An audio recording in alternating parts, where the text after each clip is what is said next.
Caleb brought this up yesterday, and I gave him the look like, are you insane? And then I thought about it during the day yesterday, and then I slept on it. I woke up this morning. I'm like, I think Caleb's on to something. But it started with what, the H? What the? What was he thinking? Release the hounds. The Dave Hooker Show. Keep cool. A presentation of offthehooksports.com. Jimmy, I'll just ask you, should Josh Heupel nudge Joe Milton to the NFL? You would have all of that bowl time, and I know Nico's going to get a lot of first-team snaps no matter what. He's probably going to play in the bowl game as well. But just to have a fresh start heading into 2024, I love Joe as much as the next guy. Caleb brought it up, so don't attack me on the message board. But if you're Josh Heupel, do you even consider sitting down with Joe Milton saying, I think you might be ready? Do you have that conversation? Does that even cross your mind, Jimmy? I don't think he will have that conversation with Joe Milton. And one reason is that regardless of the ups and downs of his career, he's been loyal to Tennessee. The other thing you don't want to do in quote, nudging him is to say, you know what? I think you would be better going to the NFL. We don't need you in this bowl game. That's going to get out. Yes. If he says something like that, that'll get out. Now, would I go to Nico and play more snaps in a bowl game? I would. But I think you're treading in dangerous territory if you try to convince him not to play in the bowl game. Now, Milton may on his own decide, I don't want to play in the bowl game. I'm getting ready for the NFL. I don't know. But I would not have a conversation that says, hey, Joe, you need to look at the NFL. We're going to play Nico in this game. I wouldn't do that. That's what I thought too. Caleb? I think he might do that, but don't you think there are some backroom ways he could try to nudge Milton to go to the NFL? Like maybe, slip it to a trainer or an agent or somebody like that to say, hey, you need to let Joe know that his NFL chances are best if he opts out now. Maybe go to a couple of scouts, talk to them. I mean, doesn't Josh Heupel have connections? Caleb's so sneaky. Well, yeah, just give him some food poisoning so he can't play in the game. Or as John Adams likes to say, just shoot him in the leg. I mean, look, Jimmy, I said this over the weekend. I want to know if you think I'm crazy for this, but since it turned, because let's go back to 1997 when Michigan beat Washington State in the Rose Bowl. It was very clear that Tennessee wouldn't have a shot at a split national title when they played Nebraska. Right? Once Michigan beat Washington State, we all knew that if Tennessee even beat Nebraska, Michigan was going to be consensus national champs. They didn't have a shot. When that happened, didn't it turn out to be? We're talking about the Billy Idol game, right? 99 to 2000. No, 97. 97. Okay, sorry. 97. That's the year Nebraska actually split it with. Didn't they split it with Michigan? Yeah, they split it with Michigan. But After what I'm saying is, Tennessee, had Michigan lost the Rose Bowl, Tennessee could have played Nebraska for a national title. Because Michigan won the Rose Bowl, Tennessee was going to play Nebraska, and even if Tennessee won, Michigan would have been outright national champs. Right. The reason I bring that up is, didn't that turn out to make the fact that Peyton Manning was hurt the best thing that could have happened for Tennessee in 1998? Because didn't all those first-team reps with T. Martin in December of 97 really develop him and have him ready to go in 98 more than anything else? I think it helped him. Now, Manning did start the game. He didn't finish the game. T. Martin came in.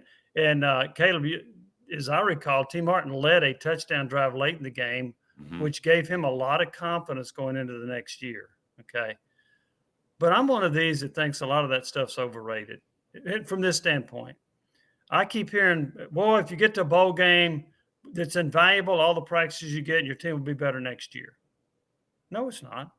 It depends on who's returning. Look, Tennessee just went to a bowl game, and they were better last year than this year. I went through a history of Tennessee and found as often as not, when they went to a bowl game the next year, they weren't as good, or when they didn't go to a bowl game the next year, they were better.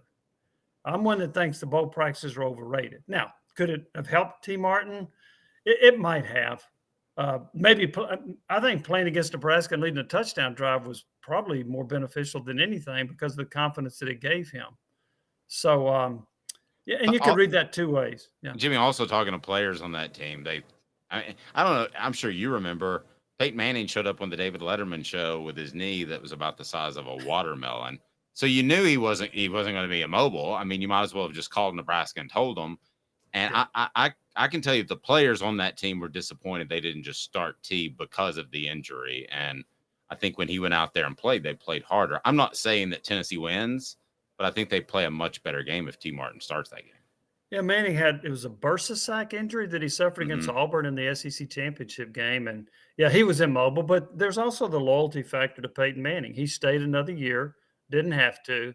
And so I think that they were kind of rewarding him. Look, I don't think Tennessee wins that game anyway because Nebraska just beat the hell out of them at the line of scrimmage. But could T. Martin have sparked a few things with the offense with his mobility, maybe surprised Nebraska because they didn't have a book on him? Yes. They probably would have scored more points with T. Martin. Don't think they'd have won, but they might have scored more points with him. As far as the bowl destination, a very interesting post on our message board, and it's brought to you in part by our friend Don Self. Customer service still matters. He's your State Farm agent in the greater Chattanooga area. They built their business and reputation on taking care of their customers. They will take care of you. DonSelf.net, DonSelf.net. Customer service still matters. I know everybody's looking for the best price, but it still matters. How about this? You talk about marketing. Daniel says, is there a Nico effect on the bowl game? I'd say he brings more Tennessee fans if they say he's starting. So what if Joe Milton says, I'm going to opt out of the bowl game, or Tennessee says, we'd like for you to opt out of the bowl game, and then it's Nico? I would argue there will be more eyeballs on the television for a Gator Bowl, and more people make the trip if it was Nico. Am I crazy, Jimmy? No, I think you're right. I think there would be more. Now, how many more? 100 more? 3,000 more? I don't know.